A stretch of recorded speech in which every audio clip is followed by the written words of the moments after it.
I want you to think about the last time someone online tried to sell you on a business idea. They probably opened with a shot of a rented Lamborghini, or they told you that you're one funnel away from financial freedom. And somewhere in the back of your mind, you knew it was off. You watched anyway, because the alternative, staying where you are, felt worse than the lie. This video isn't that. I'm not going to promise you anything. I'm not going to tell you this is easy. What I'm going to do is walk you through 10 business models that real people, not influencers, not trust fund kids, have used to actually change their financial position. No courses, no affiliate links, just the reality of what each one looks like when you actually do it. Here's the thing that took me a long time to understand. You don't need a genius idea to get out of poverty. You don't need to invent something. You don't need to go viral. You don't need startup capital or a business degree or the right connections.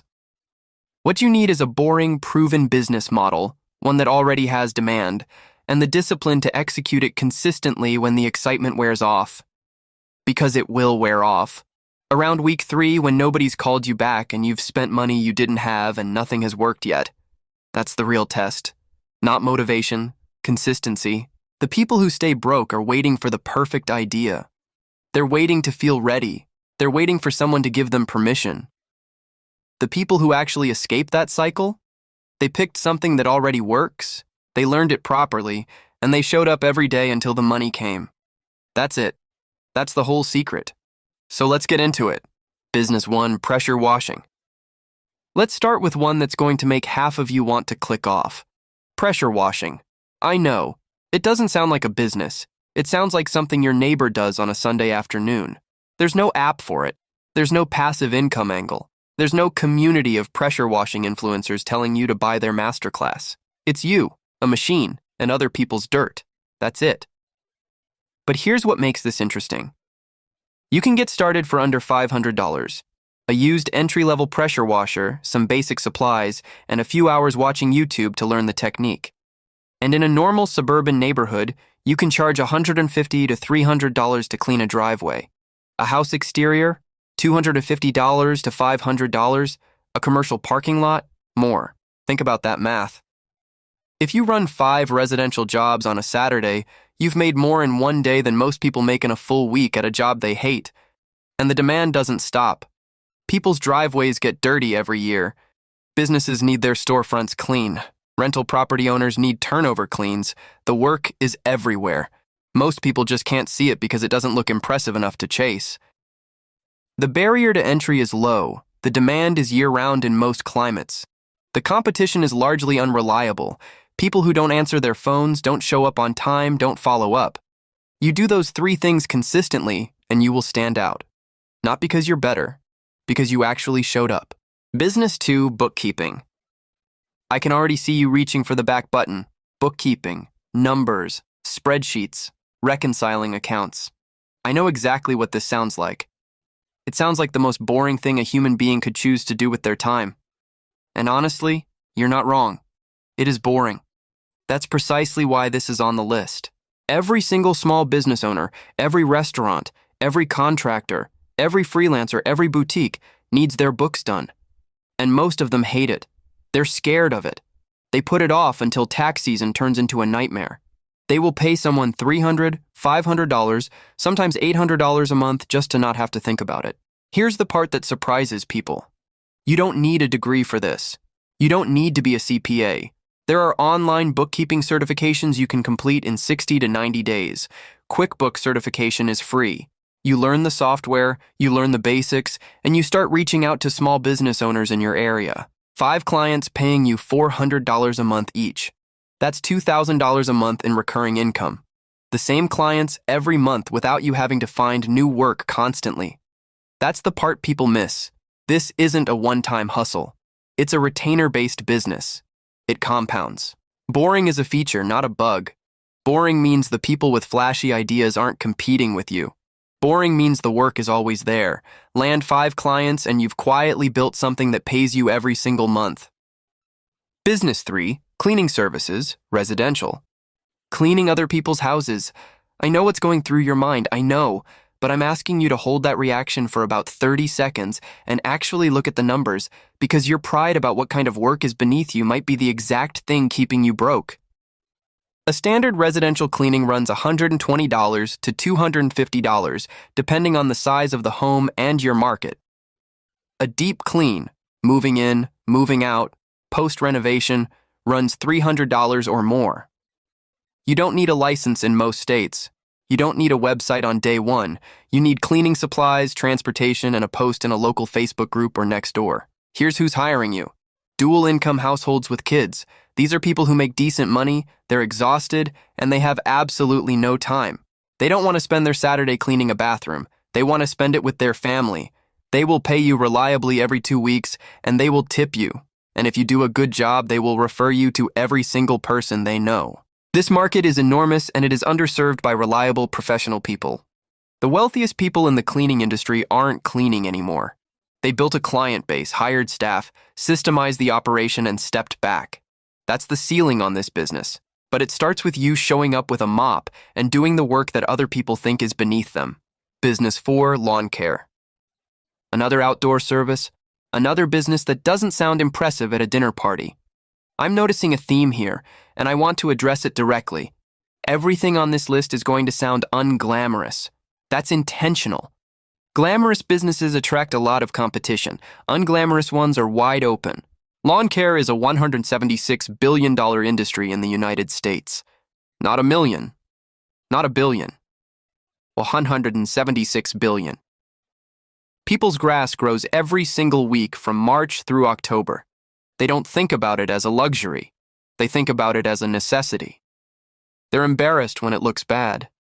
They'll pay to not deal with it. You start with one mower, used off Craigslist a few $100s. You pick one neighborhood, you knock on 10 doors, you offer a fair price, and you show up every week without being asked. No reminders, no chasing, just show up. Clients who find someone reliable in this business keep them for years. Years. I'm not exaggerating. Because reliable is genuinely rare in this industry. 10 consistent clients is your foundation.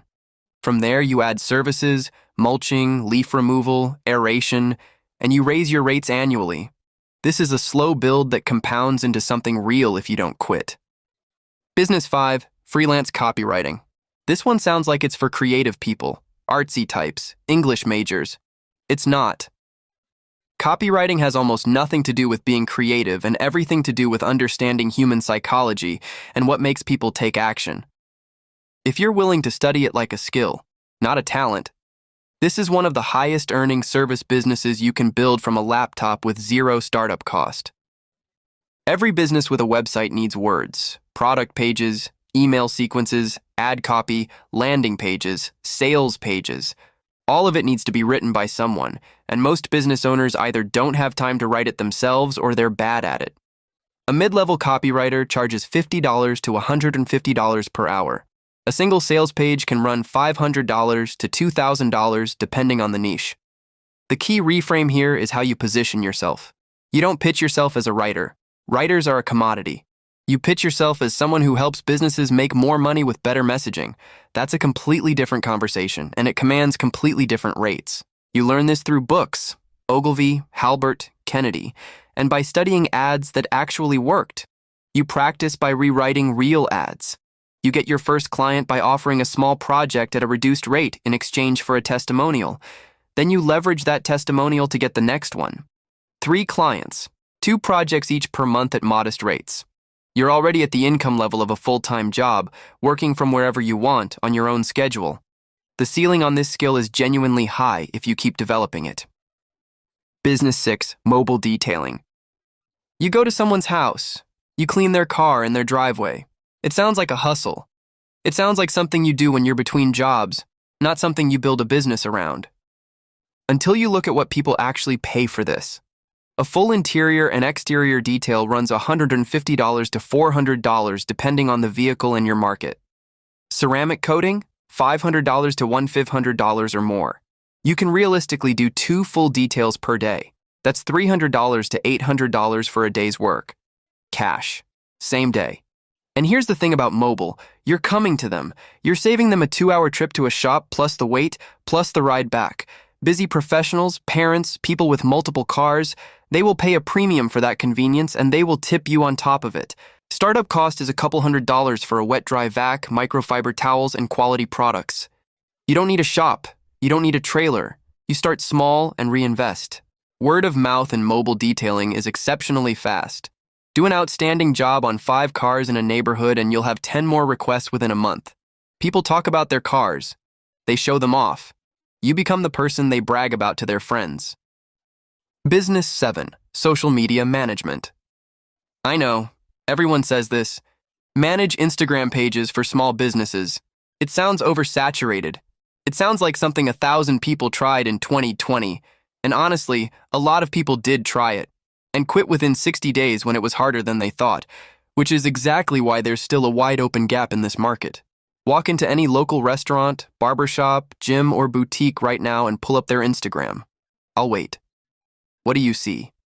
Either nothing, they haven't posted in 4 months, or they're posting blurry photos with no caption, no strategy, no engagement. They know it looks bad, they just don't have time or skill to fix it.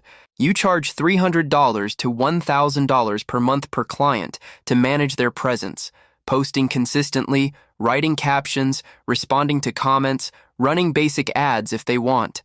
You don't need to be an influencer. You don't need a following. You need to understand what content works for local businesses, and you need to show up every single week. 3 clients at $500 a month is $2,500 recurring. 5 clients is $2,500. That's a full income replacement and you're working from your phone. The people who failed at this quit too early. They got 2 clients, hit a rough month, and walked away. The ones who stayed outlasted them and inherited their potential clients. Consistency is the entire strategy. Business 8. Notary, your loan signing agent. A notary. I understand if this sounds like something a 60-year-old at a UPS store does between shifts. It doesn't sound like a business. It sounds like a side errand. But I want you to hear me out on this one because it might be the most underrated opportunity on this entire list. A loan signing agent gets paid $75 to $200 per appointment to witness and notarize signatures on mortgage and refinancing documents. That's it. You show up, you verify identities, you walk people through where to sign, and you leave. An appointment takes about an hour. You work your own hours. You can do this in the evenings after a day job. During refinancing booms, when interest rates drop and everyone is refinancing their mortgage, signing agents are booked solid for weeks. Some people run this entirely part-time and clear an extra $2,000 to $4,000 in a good month. Total startup cost, under $200 for your notary commission and a basic supplies kit. That's one of the lowest barriers on this list for what it can actually generate. Most people have never heard of this. That's the point. The opportunities that aren't being talked about on every YouTube channel are often the ones still worth doing. Business 9. Dropshipping done right. Before your eyes glaze over, I am not talking about the 2017 Shopify Guru version of dropshipping. That era is dead. Selling random trending gadgets from AliExpress to anyone with a pulse is not a business model. If that's what you tried and it failed, it was supposed to fail. That wasn't a real business. What still works, and works well, is niche, problem-solving products for a specific, defined audience. Not trending gadgets, not phone cases, not general-purpose anything. Think. Ergonomic tools built for a specific trade. Specialized gear for a particular outdoor sport. Accessories for a specific pet breed with a passionate owner community. The narrower the niche, the lower the ad costs, the higher the conversion rate, and the more loyal the customer. You find a supplier with quality products, you build a clean store around a specific customer identity, and you test ads with a small budget to see what converts. The business is really in the data, what's working, what's not, and how you optimize over time. I'll be direct. This has the steepest learning curve on this list. You will lose money testing before you make money scaling. That's part of the process, not a sign that it's broken. But it also has the highest ceiling of anything here if you're willing to stay in long enough to figure it out. Business 10. Tutoring or skills teaching. Tutoring feels like something you do when you're 19 and need gas money. It doesn't feel like a business. It feels like a favor you charge for. But I want to challenge that framing, because the people dismissing this are leaving serious money on the table. ESAT tutors charge $80 to $150 per hour. Math tutors in suburban areas are booked months out. Music teachers with a decent track record have wait lists, and it extends far beyond academic subjects. If you know Excel at an advanced level, there are professionals who will pay you to teach them. If you speak a second language fluently, there are families who will pay you to teach their kids. If you know basic coding, web design, video editing, there are beginners who want someone to walk them through it in plain language, not a 40-hour course they'll never finish. You don't need a teaching degree. You need proof that you know what you're talking about, the ability to explain it clearly, and a way for people to find you. That last part is easier than ever. Local Facebook groups, Nextdoor, LinkedIn, Wyzant, Superprof. The platforms already exist. You just have to show up on them. One skill you already have, taught to 5 people a week at $50 an hour. That's $1,000 a week in income you weren't making before. And unlike most of the businesses on this list, this one can start this week, not next month. I want to leave you with something honest. None of these businesses are going to save you in 30 days. None of them are a shortcut. If you came into this video hoping I'd show you something that would fix your financial situation quickly and easily, I'm sorry, that video doesn't exist. Not an honest one anyway. But every single business on this list has a real path, a real ceiling. Real people who started with less than you have right now and built something that changed their actual lives.